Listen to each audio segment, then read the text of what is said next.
Okay. And then we can scream and yell at the giant things on our screens. Yeah, We are live. we are live. Hello, interwebs. And hello, denizens of the interwebs. Ooh, denizens. Now, there's a term I don't hear very often. Of the deep web. Well, you know, us land monkeys like to use archaic terms. Yeah, what if you don't have a den? Then you're Can you just still be a denizen? It's more of a family room is in, and it just doesn't work the same. Does a denizen eat venison? not in the den. Okay. Living room, or not the living room, dining room. Dining room. The formal dining room. Could be a Okay. denizen. I'm going to play the music. Wits End, you're kicking us off tonight. I'll kick. Please just don't kick off until then. Okay. Okay, here we go. I'm going to start recording.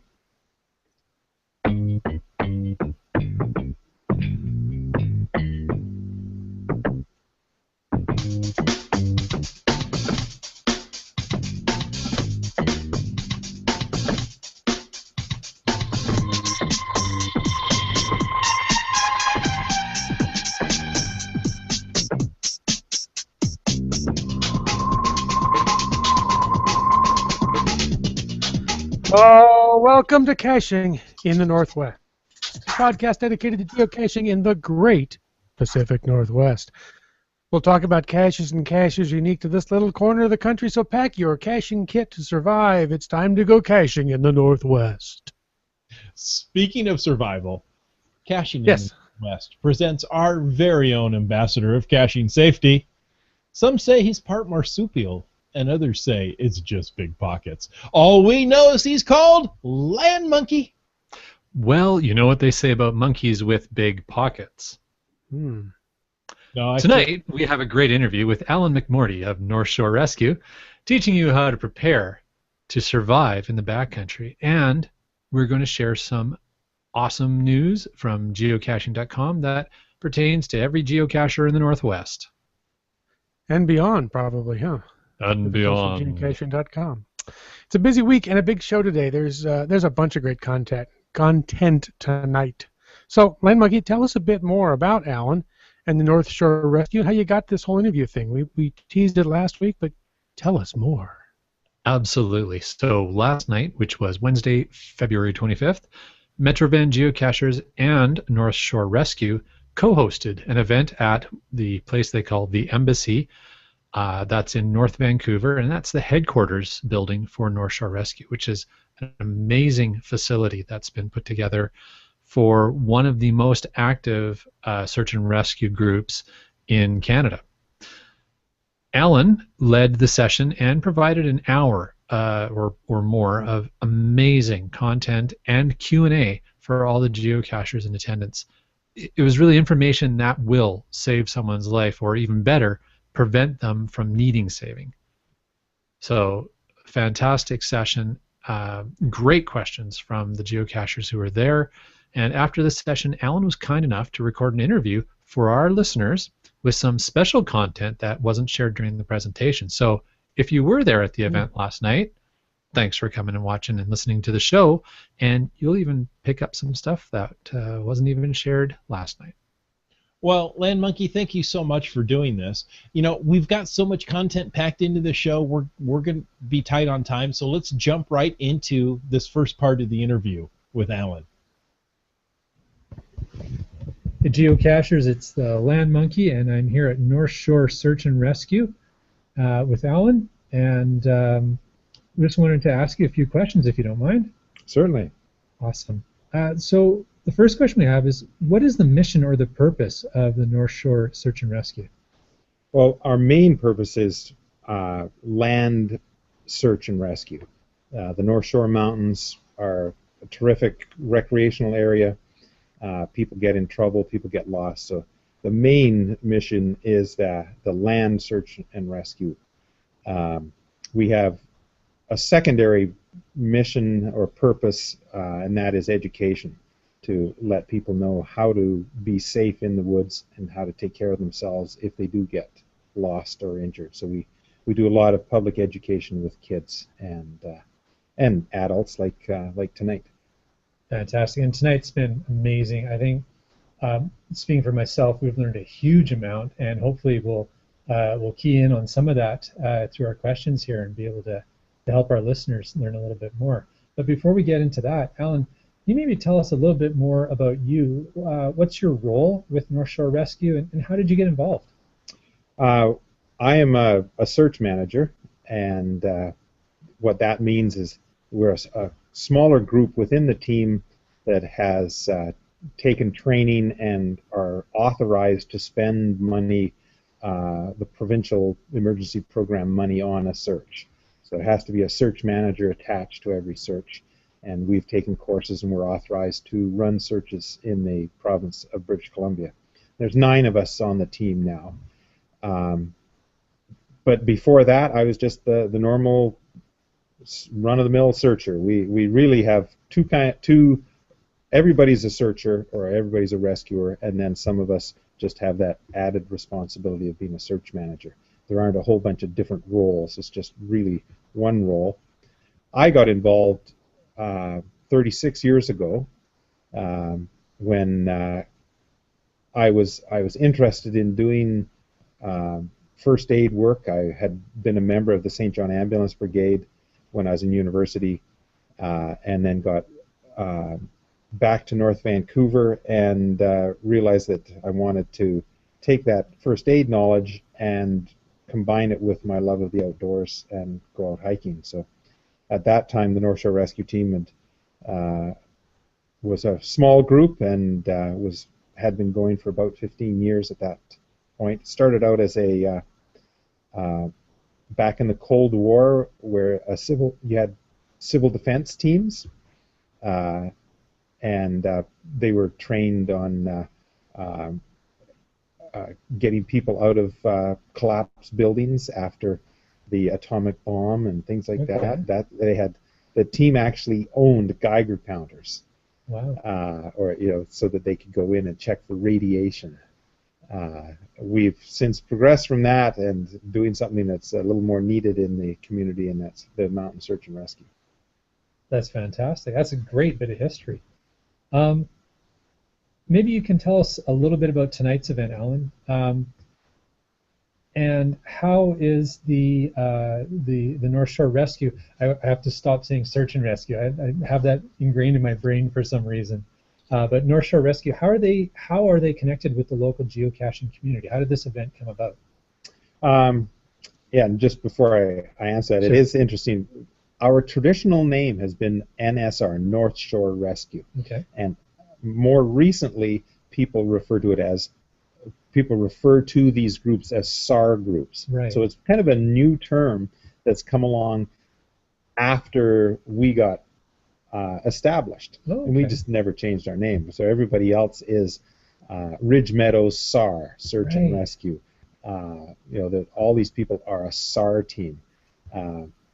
And that just, as the usage became more common, everybody talked about SAR. So we've just always been North Shore Rescue.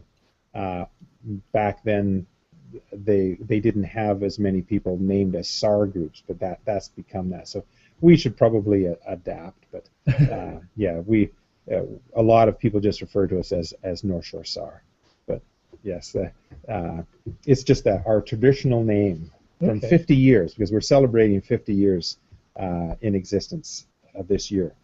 But tonight, I think it was through social media that somebody in your group contacted somebody in our group who monitor the emails and websites, and asked if somebody could give a presentation to the geocaching group about keeping safe in the mountains. This is one of our mandates, so we're more than happy to have the group here. I see the geocaching group, as I said during the meeting, that part of it is teaching you guys how to stay safe and what to do if you do get into trouble, but also because this group are out in the mountains more than a lot of others and are more technically aware of where they are in the mountains. We can always use help from the public when we're looking for somebody. So if you're out on the trails and you're aware of who else is on the trail, what they look like, what they're wearing, you might be able to help us, because often these people go missing and they didn't leave a trip plan. We don't know where to even start looking. So we've gotten a lot of information from people who follow us on Twitter and Facebook. When they hear that we're on a search, they will contact us and say, I'm pretty sure I saw that person, and it was at 2 o'clock, and we were at the third debris torn. So we've used that information quite a bit, and the more we get the outdoor community aware of that, and that they can get in touch with us and help us out, the better. That'll make things go better. So, Alan, our listeners to this podcast are across the Pacific Northwest, Oregon, Washington, BC, Alberta. We've got quite a diverse listenership, and I would think that what you've just shared there about following North Shore Rescue on the social media would apply to whatever the regional SAR group is for wherever our listeners are. So wherever you guys are listening to this podcast, check your social media channels for your local SAR group and follow your advice, Alan? Yes. Now, not everybody, not all the SAR groups have a really good social media presence. Some of them are not as busy. We are the busiest search and rescue group in Canada. Wow. So I guess that's good and bad. Because of that, we do have a good social media presence, and the media is right here. We're right next to one of the biggest cities in Canada, very accessible backcountry. So we deservedly are the busiest team because there's so many people in our area. Right. And great hiking on the North Shore. Again, listeners, if you're coming out and going to check out Vancouver, follow the steps that Alan's going to share with you, but enjoy the mountains. So on a ballpark number maybe, but how many rescues does the organization make each year? Our team averages nowadays about 90 calls a year. Wow. When I first started with the team 36 years ago, we would do maybe 25 a year, one every 2 weeks. Now we've quadrupled that. But when you look at the stats, it's interesting because of technology and the use of helicopters, and we're getting better at it also. Even though we've increased the call volume, the number of total hours that we spend has risen, but has not risen at the same rate. The fact that lost people can sometimes, if they have cell coverage, phone us and tell them they're lost, and we're in communication with them, means we find them a lot faster. So now it seems like a lot, but a number of them are short. They're a couple hours in an evening, go up to onto a trail and get somebody who's been knighted. But about 90 to 100 a year these days. Sorry, you used the expression again. You used it earlier this evening, benighted, and the first image that comes into my head is Queen Elizabeth with a sword on somebody's shoulders. But you mean you didn't plan to be out at night, right? And now it's night. And you don't. Yeah, that's right. The people who are on the trail without a light, a flashlight, and it gets dark, right, and they can't see the trail. They get off the trail because of darkness and get into a creek, gully, or something like that. Yes, I'm not sure if I coined a word or not, but yeah, benighted. We often get that. People say, "Is it busier during certain times of the year?" And there are, I think of 3 peak times. Although we're busy throughout the year, one peak time is in the winter time, when if you get good snow, you get skiers and snowboarders going out of the ski area boundary and getting trapped.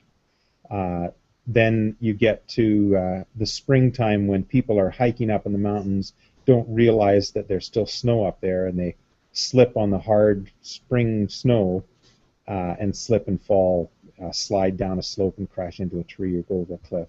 Right. Then there's the fall, when people don't realize the days are getting shorter. And then we get the hour change, and they're out on a hike, and all of a sudden they're in the woods and it's dark. So they have been benighted on the trail. And often in the fall, if they're smart and they've stayed where they are, we just run up the trail, we find them, give them some lights, and walk them out. Awesome. Alan, would you be willing to share with us maybe the North Shore Rescue or search and rescue experience that's most affected you? Okay. And I was delighted to hear about being benighted. No, I wasn't. But we're going to leave the listeners in suspense for just a few minutes here. That was a great interview, Land Monkey, so far. I'm anxious to hear the rest. But right now, we are going to dig into a big old pile of geocaching news before we hear the rest of his story and what touched him. So let's get into it. Oh, but first, And there's the ding. Time to roll over. there's a ding. So, you know what's coming up? No, Pi Day. what's coming up? Yeah, Pi Day. Pi Day. Ooh, pie. Pie Who is. doesn't love pie? Mhm. Geocaching.com is happy to announce that they will be adding a couple of slices of pie to the Pi Day celebrations on March 14th, which of course is Pi Day. Why is March They're 14th celebrating- Pie Day? Oh, you silly goon. You know how it's Pi Day. I But know, for those but people that aren't up on that, pi, being spelled Pi, is the mathematical expression that starts with 3.14, of course. 3.14159. So I think most celebrations are happening at about 1:59. Well, Now it's up to you whether you want to get up at 1:59 a.m. that's true. or, you know. But well, we have to go a little step further here. So Okay. it's March 14th, so that's three. Yes, it is. The 1-4 314. year is 1-5. It's true, it is. Now, I only At 9? I only knew pi to 3.14159. After that, it doesn't matter. I think it's 625 actually, but Actually, 925 after that. So a lot 925, are going that's to 925. okay. Very exciting. and pie. I can't wait to celebrate it and eat pie because I'm all about the pie. So this year, they're celebrating Pi Day with two, not one, but two new souvenirs. So in honor of that, I'm going to have 2 pieces of pie that day. The first souvenir is inspired by the groups of people creating Pi Day event caches. All you have to do is an attended event, including a CETO or a mega event on Pi Day, and you'll automatically earn that souvenir. Now, the second souvenir sounds a little more fun to me. It celebrates the mystery of pie. To earn this one, you have to log a Found It on a mystery cache on, guess what, March 14th. Simple enough? It seems We can do simple that. enough. In fact, in the Q&A right now, we have Brylang who says that he is hosting a Pi Day event in Abbotsford. And That's we'll awesome. link to that in case you want to know. It's GC5JVYQ. Just rolls off the tongue, right? It's also Pie. AKA Pie Potluck in the Park. Yep. I love it. I wonder if Great. those are the pies. That's a great plug there for Brylang's event. There will be a number of events on Pi Day all over the Northwest, and we will be having, of course, our regular Thursday evening episode shortly before Pi Day, and we'll make sure that we plug as many of those events on that Thursday as we can. So if you're listening and planning to get out to one of those events, you'll have the opportunity to learn about more and more of them. And Wits End, earlier when you said that you're all about the pie, Megan Trainor music started going through my mind. You're all about the pie, Pictures of Wits End Okay. dancing with pies. I don't know. That falls under the category of nightmare, I do believe. But It's not good. I'll let you know that's not good. oh, not good. All Double right. plus not good. Double So- plus not good. Yes. That's not good. Excellent. All right. So that's Pi Day. So 2 souvenirs on one day. I think a lot of us can do that. That'll be awesome. How can you go wrong with 2 souvenirs? Yeah. And hey, I guess if there's multiple Pi Day events proximate to you, you just get the one souvenir, but you could get multiple events on one day. You could go to 3.14 events. Ooh, that would be interesting. And I guess you have to get. 0.14 that's really hard to plan out. You have to just exactly. just barely start going to the next event to get that 0.14. Long, Maybe. isn't it? 9 There minutes, you go. an hour an event. That's it. That's all I got. Bye. And speaking of multiple events, it's also time to share with you, good listeners, if you haven't heard yet, and it would be because you're living under a geocaching rock. That would be one of those fake ones that you pull a cache out of the bottom of. This year, August 15th, Saturday, August 15th, will be the last ever geocaching block party. What? No The more. last one for this year? We're Yeah. done. They're done. And no more Wow. years after this.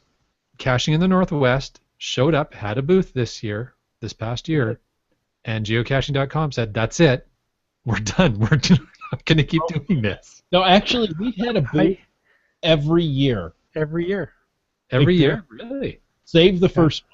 The first one there weren't many booths. Since then, we've had a booth there every year, That's pretty Yeah. impressive. and we just So it's brought- when I showed up at the booth that they said, that's it, we're done. exactly. And I didn't even dance. Well, all of this makes Carl. much more sense. All right. Well, let me give you guys a quick rundown on the last ever geocaching block party. GC5, G4X, and then 5 is the GC code for that event. And while the main event is going to be on the Saturday, as it always is, the celebration takes place all weekend, and not to mention any downtime that you might have. I don't know how you would possibly find downtime during that busy weekend, but you can spend that finding some of Seattle's amazing geocaches, and there are a lot of geocaches. The festivities begin Thursday evening at 5 p.m. The brewery adventure begins, so that's the lab caches in the local breweries. We're really hoping the Land Monkeys are really hoping we'll get out and be able to do that one this year. We haven't been able to do it the last couple of years. Then at 7 p.m. to 9 p.m. they have the Welcome to Seattle event with HQ Keg Squad with the GC code to be announced. And anything with an HQ Keg Squad sounds like a good time to me. That rolls us eventually to Friday. Friday evening will be, once again, the Geocaching International Film Festival, aka the GIF. So, folks, if you are thinking about entering, might be your last chance. Now, I haven't heard if this is the last GIF, but it's definitely the last block party. So, Yeah, it's my understanding that the film festival will continue, though it may be in a more virtual sense. interesting. Okay, so last time to have your films publicly shown in an amazing location like it was last year and the year before, 2 different locations, and all awesome. The GC code for the GIF is GC5K6WQ. And then that brings us to Saturday, the big day. 11 a.m. is the official start of the block party, but geocachers, as we all know, will be there much earlier than 11 a.m. 3 in the That's right. morning. But it starts I'm at going to go 11. camp now. You may have to get a parking spot. Hot now. 11 a.m. to 5 is the official hours of the block party. 5 o'clock, they put the big cache back inside geocaching headquarters and tell you to go home. At 11:05, so 5 minutes after the official start time, they will be having the block party group photo where they get, 10 million geocachers or however many show up and all crammed into that big Yeah, give or plaza. take. Yeah. 3.14 billion. Is it? Okay. So huge events again the Saturday, last time. So get yourself up there or down there, depending upon which direction you're coming, or over there. Swim, drive, fly, ride your bike, take transit, and be there. And if you're going to be Come there, on, come on, walk or crawl. exactly, I like that. If you're going to be there, stay for Sunday, August 16th, and head east, because at 2 a.m. to 2 p.m. we have the Going Ape GC5F, and my eyes are not good enough. Is that a 5? I think it's 58Q. I think 58Q. All right. I'll wear my glasses next time I read the script. All right. That is the Going Ape event up at the Tunnel of Light, the previous location of the Ape Cache, the Yes. one in the Northwest. 10 a.m. to 2 p.m. It sounded like you said 2 a.m. to 2 p.m. So just for clarification, it's Well, 10 a.m. Although I'm You know. sure if you showed up at 2 a.m., There'll knock be yourself. people there. You get a good You'll have parking spot. You'll have to, yeah, but you'll have to wait to sign the log. You'd also have to wait until the Rangers open the gate, but you know. Yeah, well, there's that. All right, and then that same Sunday at 10 p.m. that Sunday, the Brewery Adventure closes, and that'll be the last of that Brewery Adventure lab caches. So if you want to do them, this is the year, boys and girls. Let's all show up there. I have my souvenir from the brewery tour last year. That was fun. That Yeah. is awesome. That was a fun little tour. Yeah. Caching in the Northwest will be there, so stop Yes. by and see us. The full crew will be there, and maybe we'll do enough audio to get a complete episode out of that. It's always fun. And of course, we'll be interviewing everybody and anybody who shows up, whether they want to or not. That's right. Now, another announcement made by geocaching.com is a little change in event caches. The guidelines for all sorts of caches change on a regular basis. Event caches are no different. They made a change saying that event caches have to be held for a minimum of 30 minutes. I find this to be an interesting one because that, for all intents and purposes, does away with the flash mobs. The flash mob is a quick 15-minute in and out event, and now they're saying you have to be there for So 30 bad cop. Have you ever done a flash mob with geocachers? It I is have. not a quick 10-minute in and out event. No. Um, It can be. It can be. theoretically, yes. No, it's not. Yeah. Now, there are, always little stipulations to the rules, little ins and outs, loopholes, if you will. Now, the event coordinator or the cache owner, however you want to look at that, has to be there for 30 minutes. If you're just there for 15 minutes for a flash mob, as long as the event owner, coordinator, is there the whole 30 minutes, you're fine. So here's my thought. You want to stick to a true flash mob style event. Everybody is there for more than 30 minutes. You're just not at the exact coordinates doing whatever coordinated activity you're doing for the full 30 minutes, but you're there. So, kind of looking for ways around the rules a little bit. I think I can find a way to figure that out. So I think if you meet at a staging area, make sure everybody knows what they're supposed to be doing, and then disperse to go meet at the final location, that's Sure. going to be fine as well. And I think you're going to have a better flash mob. 'Cause the more coordinated you are at the flash mob, the more attention you get, and that's really the whole purpose of the flash mob, is to get Right. attention. Cha-ching. Ching. So, there you go. And you know what? We're not done yet. Oh, there's Seriously? There's more? There's more. But wait, now how much would you pay for a yearly membership? $30 US? Yeah, that's right. All right. So yeah, that's event caches. So yeah, a few new tweaks to the rules, but I think generally speaking, no big shocks there. Nothing that's going to prevent anybody from having any events that they already had in the planning.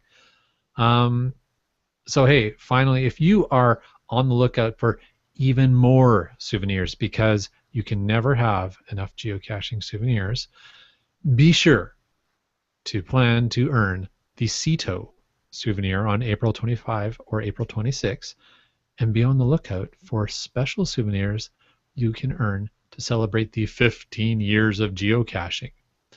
Those more information on those will be released on or before May 2nd. So Ceto weekend is April 25th and 26th. If you are not aware of it, Ceto is a geocaching acronym. It stands for Cache In, Trash Out, CITO. It is the geocacher's approach to keeping our game board, i.e. the entire planet, in great shape. On the weekend of April 25 and April 26, Saturday and Sunday, geocachers around the globe will gather together, pick up trash, remove invasive species, repair trails, and more, and earn what is referred to as a pretty sweet new souvenir. So, if you would like to earn your Ceto souvenir, but more importantly, hang out with a bunch of cool people and do something really helpful to not only your caching environment, but your local area, keep an eye for local Ceto events in your area, April 25 and 26. Love Sounds it. very cool. Very cool. Well, patient listeners, you know what I think it's time for? No. No? I think we need to pick up our interview with Alan McMorty from NSR. And I even heard him use the term search and rescue, Mr. Land Monkey, so don't feel bad. Now, when we left the interview, Alan was about to share with us the one experience, or the experience in the backcountry that has most affected him. So let's return to the interview. Alan, would you be willing to share with us maybe the North Shore Rescue or search and rescue experience that's most affected you? I thought about this question because I could come up with three, but I think maybe the earliest one I can remember that really affected me was this 12-year-old boy went skiing with a church group, and got himself lost down a gully off Cypress Bowl, and he hadn't been skiing before, didn't know what he should do. He wasn't an outdoors person, wasn't from the North Shore, and it got dark, it got cold. When I was actually following his track in the snow going down this gully, and I could see he was go into a tree well, and he'd stay there for a little while where it's a little warmer in some shelter, and I was thinking, oh, we're going to find him, he's there. To get there, he's not there. There's the tracks leading out the other side, and it was so frustrating. We followed him through the night until 2 o'clock in the morning, when we saw his tracks at the top of a frozen waterfall. And we worked our way around the waterfall to the bottom and found him dead at the bottom of the waterfall. So he must have gone over there sometime in the middle of the night, only because he kept on moving. If he had just stayed where he was, we would have found him and got him out. Just a young kid. His name was Tony Baker, and that gully is named after him behind Cypress Bowl. It's Tony Baker Gully. So that was probably the one that really affected me, because quite often, especially earlier on in my career with the team, you found people alive, and this was one of the first that didn't that got himself in trouble and got himself killed, and it was a real tragedy for a young kid like that, so that's one that I've always remembered. Wow, that's quite the story. I really appreciate you sharing that with us, and hopefully people listening to these kind of stories realize this isn't just stuff on the news or in books. This can happen. Mm-hmm. And and based on that, Alan, what would you say is the most common mistake people make when they head out? The most common mistake is not telling somebody where they're going when they plan to get back, leaving some kind of trip plan, either in their car or at home or with somebody on social media or something. The number of people that I have been involved in searches for where we've gotten a late start, sometimes days after, when this person goes hiking on a Saturday, and it's not until Sunday night or Monday when he doesn't show up at school or something that people start wondering, well, I wonder where this person is, and start phoning around, find out he's not around, and you trace it back, you find that he's gone hiking Saturday, he went hiking alone. Now we're 2 days, 3 days after trying to search for this guy. There's no sign, very little chance of him surviving too. Right. So that's probably the biggest mistake that I see is we find out somebody's been missing and it's been quite a while and nobody knows where they are. Nobody knows where they were planning to go. So it's make a plan and communicate your plan. Yes, communicate your plan. Tell them, if I'm not back by this time, do this. Phone 911. Actually tell somebody, assign somebody that job. That if you don't see me or hear from me, phone 911 and say this is what my plan was, and they'll get a hold of us quite quickly, and we'll go and get you. Awesome, great advice. One of the things you shared with the whole group of us was the top 10 list, or the 10 essentials, I think Right. you called it. Would you say that's the most important things a geocacher should take with them when they head out? Definitely, yes. They're geocaching, so one of them was navigation device, maps, and you guys have that. Lights, just a small light, a little pen light with these little turtle lights, a proper headlamp. It means you can keep on going right through the night. But if you are delayed, sometimes these people are just another hour and they're out to the parking lot, but it's gotten dark. So a light is one of the most important things, and then an extra jacket, so that if you do have to stop and sit down, you can still keep warm. But then all of the others are essential, but those are the big ones. An extra jacket and a light. Awesome. You also had mentioned a signaling device. I always carry a Fox 40 whistle Mm-hmm. On a little lanyard that I have on my vest, but I mean it's not a lot of weight. No, I have a bunch of whistles around. There's some in. It's kind of like the little turtle lights that you can get at Mountain Equipment. Little tiny LED lights. I have a bunch of them around. It's never just one light, one whistle. I've got some in my pack, some in my radio harness, some in different places. So you always have a few of these. Like you say, whistles are light. Yeah, awesome. Last question I have for you is, if our listeners want to, if they're local or motivated to support the North Shore Rescue, how can they do that? How can they support the organization? They can donate, and you can donate on our website. There's a link there to donate online on northshorerescue.com. And of course, Canadian, you'll get a tax receipt. We're a registered society. So money is the best way to support us. We do get provincial funding when we're on a task to help pay for consumables or if anything breaks. We do get a lot of support from businesses in the community also, but often these people want to buy us something, so they can put their name on. It's a capital project for them, which I can see. You've got an organization, they want to be able to see something. What we really need is money to pay our phone bill, our electricity bill, pay for radio licenses and cell phones and things like that. Just the normal running of the team. And that's not pretty to donate to, but that's why we've got the Tim Jones Legacy Fund going. We're trying to build that up so that we can pay these ongoing expenses from the interest of a larger fund.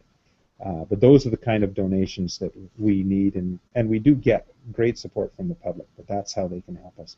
The other thing that the community can help us with is not only taking care of themselves, but taking care of others on the trail. You see somebody on the trail, you say hi, and just say, where are you going? How's your day been?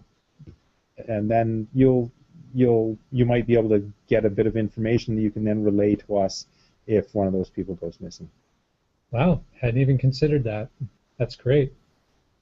Awesome. Well, Alan, thanks again so much for You're very welcome. for the event today and for everything you shared with us and for the interview.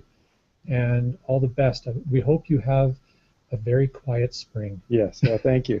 Yeah, we don't have any snow to worry about, so yeah, it may be very quiet. Excellent. Thanks a All lot. right, you're welcome.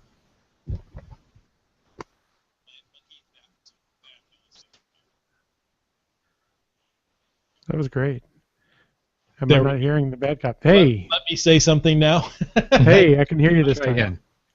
Land Monkey, that was a fabulous interview. Thank you for taking the time to do that. That was great advice. And it makes a lot of sense that, a lot of the corporations, they want to give money, they want their name, out there on a truck, on a boat, on a plane, on something. But, paying the bills each month is actually more important than those big pieces of equipment. So if you want to support, that's a great thing to do.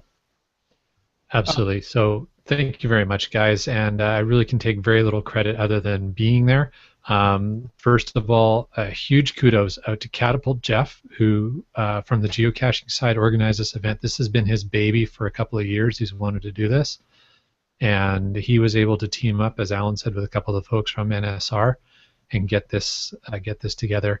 And Alan is he's a very, as you can tell, very passionate about the topic and very well educated about the topic. So it makes a really easy interview. Mm-hmm. And, I liked his point at the end there. What can we do to help? Say hello and find out where the people on the trail are going. Wasn't that cool advice? Yeah. I mean, how practical is that? And It's something simple we can all do. Exactly. Hey, where are you heading today? That makes a lot of sense. Now, he also gave some examples of what you shouldn't do on the trail. Did he give some good advice on what you should do? Absolutely. Well, and for the cachers who were there at the event, there was tons of advice to that effect. One of the things I would actually point our listeners to is the North Shore Search and Rescue website, which is www.northshorerescue.com. If you go there, they have a page that's called What to Bring. And if you take a look at that page, I'll screen share it right now, just for anybody who happens to be watching the video, so you can just get a quick view of what I'm talking about here. Let's just take 1 second. There we go. Start screen share. So if you take a look at this, they call it the 10 Essentials. Alan touched on the 10 Essentials a little bit. Light, which most geocachers usually do.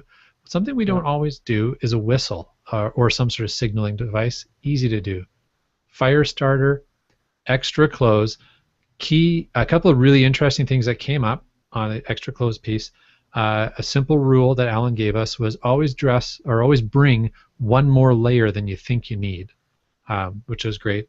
And one of the other fellows from NSR who was there said, if you can buy your clothes, your layers in merino wool, especially your inner layers. Mrs. Land Monkey and I have started using merino wool hiking socks. Oh my goodness, the difference over regular wool or synthetic fabrics is unbelievable. So yeah, if you can afford them, it's worth the investment.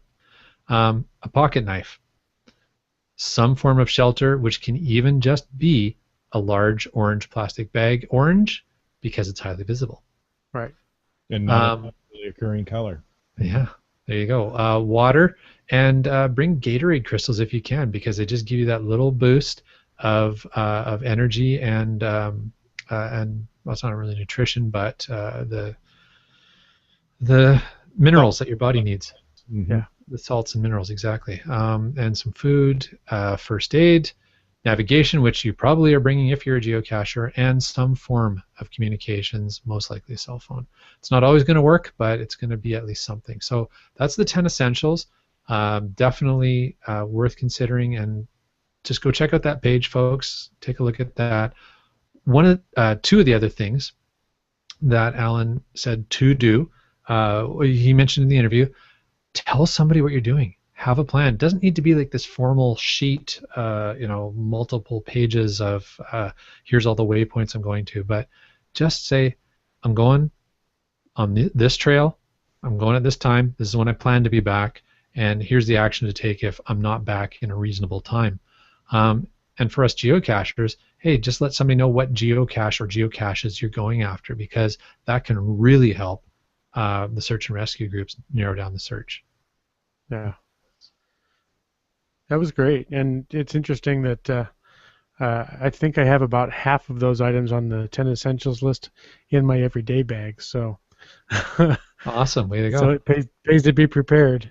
But yeah, that was really good. It's, we go geocaching to have fun, and it's always lighthearted and all, but it's really important to stop and take stock now and then and look at these, well, kind of sobering, serious subjects, but they're so important because we want you to stay safe and have fun another day. Exactly. Well, we also want to remind you, fantastic listeners, to check in again with us next week when we will have a follow-up episode on our earlier social media for geocaching. The following week, we will have yet another great guest on our show to discuss an upcoming mega event. We alluded to it earlier in our news. And on March 12th, as we've said, we are going to have a very special pie episode.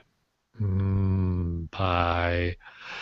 We will be rescheduling our originally planned guest for tonight, which is Mountain Bike. We will be rescheduling him to be on our show, and we will keep you posted when that episode is coming up. And of course, we always want to thank you for taking the time to listen to this episode of Caching in the Northwest. Don't forget that you can be part of the show, not only through the Q&A that we have every week, but you can call 253-693-TFTC, leave us a comment, correction, or question any time of the day or night. Of course, you can email us at feedback@cachingnw.com. Don't forget to visit our website, cachingnw.com, for all the show notes on this or more about any of the other Caching in the Northwest episodes. Also, your support helps keep the quality shows coming. Just like North Shore Search and Rescue, we have to pay the light bill as well.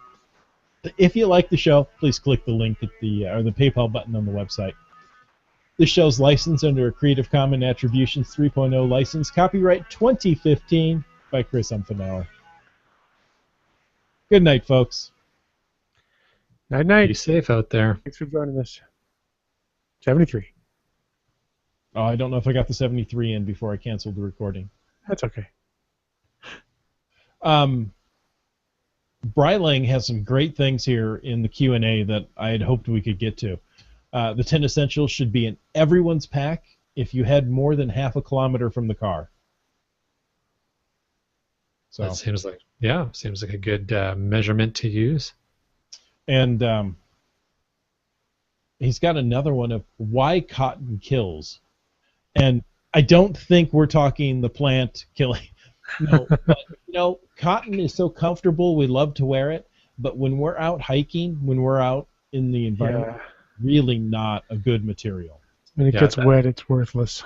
That came up directly and indirectly last night at the event. And thanks, Brylang, for bringing that up tonight. One of the key things that came up was somebody made a comment or a question, one of the folks during the QA session, around wearing jeans when you go geocaching, which of course a lot of people do because it's comfortable and you've got a few pairs, and if you're going to get some pants dirty when you're out kneeling on the dirt, it'll be the jeans. But at this time of year, you probably should really be thinking seriously about not doing that. And I bet you, I haven't looked at the link that Brian Lang shared, but I bet you it's going to be something to the effect of the wicking nature of cotton and the fact that it gets wet and it stays wet and it gets cold and it just leaches the heat off your body. Mm-hmm. That's exactly, I agree with that. Also, we have one from Doramore. This is last night was a real eye-opener for me. I have a whole new respect for the NSR and what they do. I learned a lot, and I'll put that knowledge to good use. I've already added some items to my caching pack, so it didn't awesome. Well done. Good stuff. Of course, there's the link North Shore Search and Rescue, education/what-to-bring. Right. That's one I was talking about earlier. Excellent. Exactly. So, guys, thank you for all the good Q&A tonight. Absolutely. Yeah, I see we've got a few more comments and questions with respect to Pi Day. And guys, save up your feedback about Pi Day events, and we'll and send them to us, and we'll make sure we have a fun conversation on our Pi Day episode. Absolutely. I do like Wet Coasters. Is it Strudel Day in Germany? I don't think so. 9. 9. It's on the 9th, not the 14th.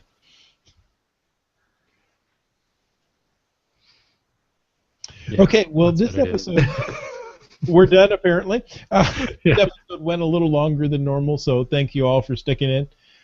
We'll see you next week. Go ahead and send in your what events you're looking to attend on Pi Day, and if you're hosting one, we definitely want to talk about it. So Pi Day is going to be a special event here on Caching in the Northwest. That's great. And before we go, just for any of our listeners who are still hanging on or watching this video later, just a reminder: if you've got other events, special events that you're planning or that are coming up, and you want to get them shared, make sure you send them to us through the normal social media channels, or to any one of us individual hosts if you happen to know us personally, or have our email. In addition, if you've got any milestones coming up that you want to have a shout out about, let us know. Or you've achieved a milestone, let us know. Yeah. We'd be happy to share that news. Exactly. We want to share news right here from the Great Northwest. So, folks, on that note, good night. Be seeing you. Thanks for hanging out.